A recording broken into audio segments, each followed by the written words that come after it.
Consolidated Nuclear Security, which is the managing operator of the site. To my left is Stephen Wyatt with the NNSA Production Office, and Tony Bozer, who's also with CNS, our technical advisor. So up front, good news. We have accounted for all employees. There were no injuries as a result of this situation. Now, to go through the timeline with you, I'm going to ask Steve to do that.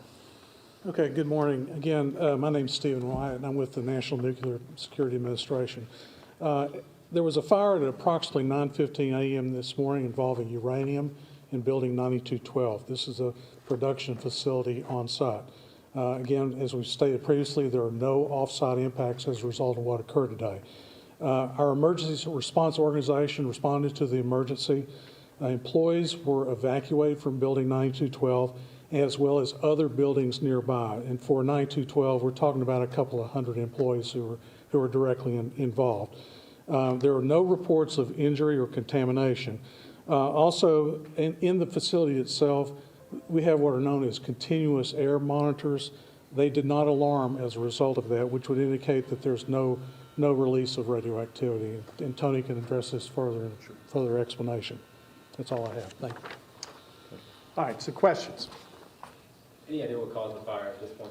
No, we don't know the cause of the fire. Our focus is entirely on responding to the emergency. We've accounted for employees.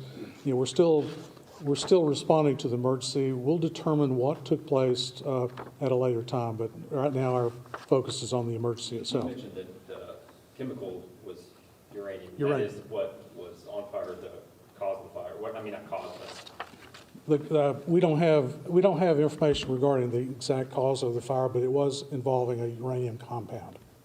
Will this building be opened up in the next couple of days? Will it be closed for investigation? What does the next couple of days look like? That's yet to be determined. Again, there'll be a full examination of what took place today as well as our response. I wouldn't want to speculate on how long it will take for us to go back into routine operations. Can you talk to us a little bit about what happens in that building? What generally is that building used for? Tony? Yeah, so that building does uranium processing for all of our uranium-based missions. As the Uranium Center of Excellence for the NNSA, we process materials in support of nuclear Navy mission as part of non-proliferation and as part of our classical NNSA mission. So there's a lot of different forms of material there. This happened to be uranium that was in a metal type form. To the question of what started the event, we don't have those details, but I can say that we do have measures in place to address the risk of a fire and to be able to react, as you've seen today, to a fire event. And the good news, as was mentioned, is we have positive indications that the event was contained to the process equipment, that there's been no spread of contamination outside of the processing equipment proper, no impact to personnel in the building, and certainly none to the general population of the plant or the public. Yeah, and just to give you a little bit of a behind-the-scenes thing, as soon as this event occurs, you know, our emergency response starts in action. And part of that is contacting all our local stakeholders and our congressionals. So they have all been apprised of this situation from early on in this incident. And at this point, I can't speak for them, but you may speak to those folks. I think they're comfortable with where we are and what we did today. And as far as the contamination goes, what was the concern there and what level is that concern right now? So the concern is to understand if any material spread as part of this event outside of process equipment could affect personnel in the building, could affect personnel in the plant. And again, we have monitoring equipment in place that has confirmed no release of material outside of our processing equipment. So that means all of those features performed as expected, as designed, and a lot of conservative decisions made as far as the emergency response team to confirm that as part of this event. Can you say how the fire was extinguished? Not at this time. Yeah. Are there different protocols to put out a fire involving uranium as opposed to other fires? May I have your attention, please? This is the Y-12 Operations Center. Daniel Neal, please call 574-7172 as soon as possible. Daniel Neal, 574-7172. So that's a great question. Absolutely. Each process as part of that process development, the training and the protocols have specific procedures in place depending on what type of fire is expected. Chemical fires versus maybe combustible type fires and those type of things. So yes, we do have specific fire response procedures for that. Those were what was followed.